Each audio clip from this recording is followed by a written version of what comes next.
సీరియల్లో సినిమాలో నటించాలనుకుంటున్నారా? అయితే వెంటనే మా యాక్టింగ్ స్కూల్లో జాయిన్ అవ్వండి. నమస్తే, వెల్కమ్ టు సుమన్ టీవీ. నేను విష్ణు. ప్రస్తుతం పాటు QPFP qualified personal finance professional Chakravardhan గారు నేను వారితో మాట్లాడదాం. సార్, చక్రవర్ధన్ గారు నమస్తే. సార్ నమస్తే విష్ణు. నమస్తే. సో చక్రవర్ధన్ గారు, లాస్ట్ 5-6 years గా మ్యూచువల్ ఫండ్స్ క్రియేట్ చేస్తున్న బజ్ ఏంటో అందరం చూస్తున్నాం చాలా దగ్గరగా. సిప్ అనేది ఇవాళ రోజుల్లో ఎంత మోడర్న్ ఇన్వెస్ట్మెంట్ అయిపోయిందో ప్రతి ఒక్కరం కూడా చాలా దగ్గరగా అబ్జర్వ్ చేస్తున్నాం. దాదాపు నెలకి 25,000 కోట్ల రూపాయల సిప్ ఇన్వెస్ట్మెంట్ పెనిట్రేషన్ ఇండస్ట్రీలోకి జరుగుతుంది. కానీ చాలా మంది సిప్ చేసే ముందు, లేదంటే సిప్ చేయాలని ఇంట్రెస్ట్ ఉన్న వాళ్ళకి రకరకాల ఆలోచనలు ఉన్నాయి. అసలు ఈ సిప్ చేయడానికి అసలు ఎంత పర్సెంటేజ్ ఆఫ్ అమౌంట్ సిప్ చేయాలి, మ్యూచువల్ ఫండ్స్లో సిప్ ఇన్వెస్ట్మెంట్ చేయాలి అంటే దానికి ఏదైనా ఒక ప్రత్యేక స్ట్రాటజీ ఉంటుందా, దానికి ఏదైనా ప్రత్యేక పారామీటర్స్ ఏమైనా ఉన్నాయంటూ కూడా చాలా మందికి కొంత బేసిక్ ఇన్ఫర్మేషన్ కోసం చాలా మంది వెయిట్ చేస్తున్నారు. కాబట్టి మరి అటువంటి వాళ్ళ కోసం మీరు ఎటువంటి సలహాలు సూచనలు తెలియజేస్తారు, ఎస్పెషల్లీ మ్యూచువల్ ఫండ్స్ ఎస్ఐపికి సంబంధించి?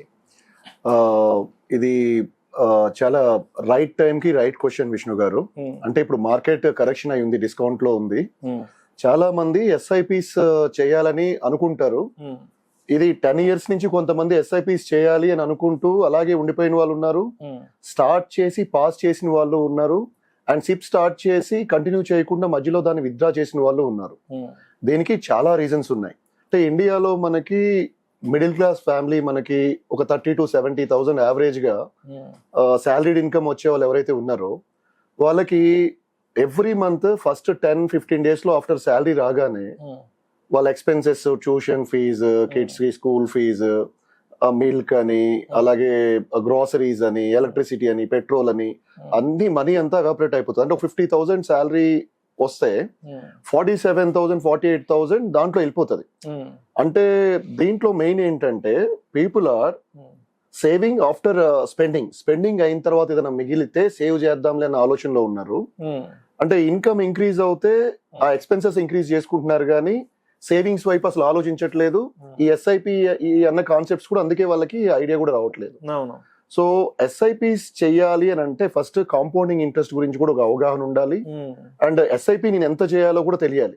అంటే ఇందాక నేను చెప్పినట్టు 50,000 లో 47,000 ఎక్స్పెన్సెస్ అయితే 3,000 4,000 వాళ్ళు అలా బ్యాంక్ లో ఉంచేస్తున్నారు. బ్యాంక్ లో వచ్చే ఇంట్రెస్ట్ 2-3% సేవింగ్ ఉంటది. ఇన్స్టెడ్ ఆఫ్ అట్లీస్ట్ వాళ్ళు దాన్ని రీరూట్ చేయొచ్చు ఎస్ఐపిస్.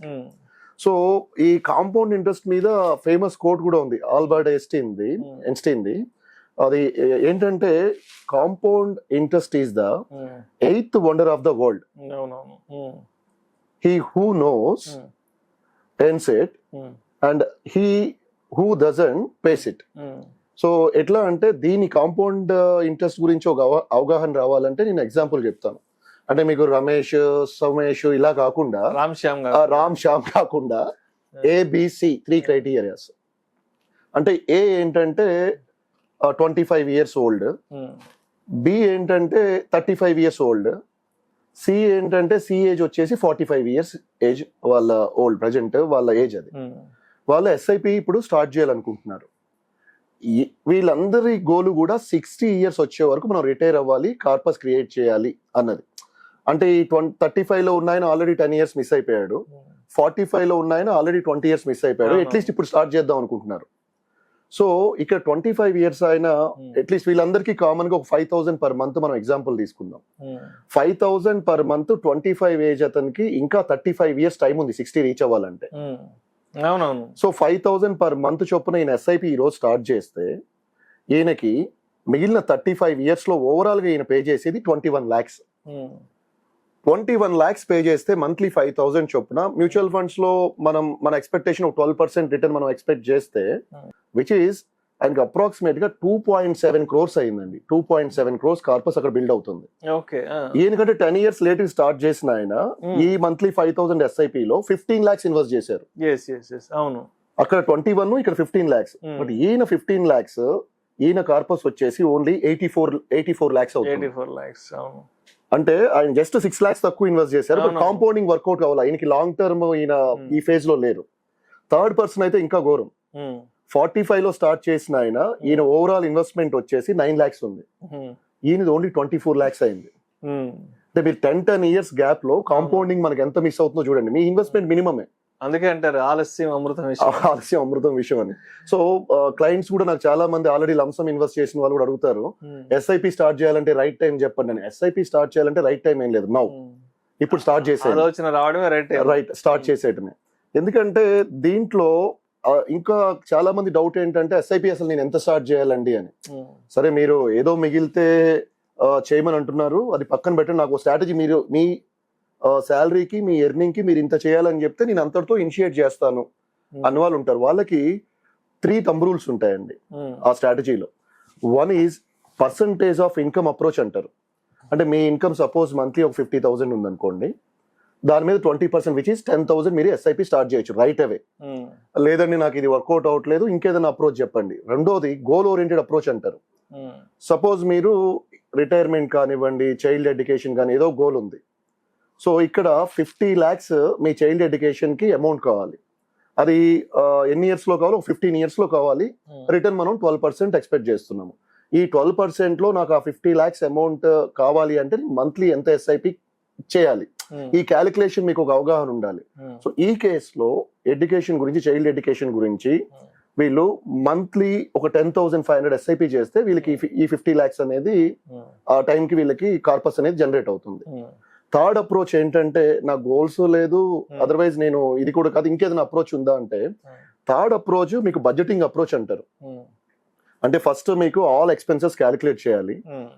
సపోజ్ 50లో మీ ఎక్స్పెన్సెస్ ఒక 20,000 ఉన్నాయనుకోండి, 30,000 ఏదైనా సర్ప్లస్ ఉందనుకోండి, ఆ 30,000 లో 70% విచ్ ఈస్ 21,000 మీరు మంత్లీ ఎస్ఐపి చేసుకోవచ్చు. దీస్ 3 strategies, అంటే నేను సిప్ ఎంత చేసుకోవాలి అనే దానికి క్యాలిక్యులేట్ చేసుకోవడానికి ఇవి వర్క్ చేస్తాయి. సిప్ చేసిన తర్వాత కొత్త వాళ్ళకి మనం లాస్ట్ టైం కూడా డిస్కస్ చేసాం, చాలా మంది మార్కెట్స్ ఈ డౌన్ టర్న్ లో ఉన్నప్పుడు పానిక్ అయ్యి సిప్స్ పాస్ చేయడం కానీ విత్డ్రా చేయడం కానీ చేసేస్తున్నారు. ఇన్వెస్ట్ లాంగ్ టర్మ్ ఎవరు ఉండట్లేదు అని. దీనికి రూల్ 7531 అని ఉంది. షార్ట్ చాలా క్రిస్ప్ గా చెప్తాను. 7 ఈస్ నథింగ్ బట్ ఇన్వెస్ట్మెంట్ మీరు స్టార్ట్ చేసిన తర్వాత ఎస్ఐపిస్ 7 years పాటు మీరు నాకు రిటర్న్స్ ఎంత వచ్చినాయి, నా పోర్ట్ఫోలియో ఎలా ఉంది, ఇవేం థింక్ చేయదు. లాంగ్ టర్మ్ అప్రోచ్ ఇది.